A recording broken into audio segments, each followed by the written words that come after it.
ನೀ ಸುಂದರ, ಯೆಹೋವನ ಕೈಯಲ್ಲಿರುವ ಸುಂದರ ಕಿರೀಟ. ಆತನು ನಮ್ಮನ್ನು ರೂಪಿಸಿ ಉಪಯೋಗಿಸುತ್ತಾನೆ. ಆತನು ತನ್ನ ಸೇವೆಗಾಗಿ ನಾನು ಆರಿಸಿಕೊಂಡೆ, ನನ್ನನ್ನು ತಿಳಿಸಿಕೊಳ್ಳುವ ಸಾಧನೆಯಾಗಿ ಮಾಡಿದ್ದೇನೆ. ಇವನು ನನ್ನ ಸಾಧನೆ, ಇವನು ನನ್ನ ಸಾಧನೆ.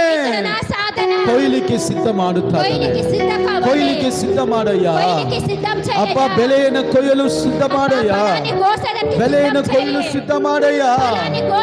ಓ ನಮ್ಮನ್ನು ಸಿದ್ಧ ಮಾಡು. Hallelujah, hallelujah. ಯುದ್ಧ ಸ್ಥಾನವಾಗಿ, ಯುದ್ಧ ಸ್ಥಾನವಾಗಿ ನಮ್ಮನ್ನು ಮಾರ್ಪಡಿಸುತ್ತಾನೆ. ದೇವರ ರಾಜ್ಯದಲ್ಲಿ ಯುದ್ಧ ಕಣದಲ್ಲಿ ನಿಲ್ಲುವಂತೆ ನಮ್ಮನ್ನು ಮಾರ್ಪಡಿಸುತ್ತಾನೆ.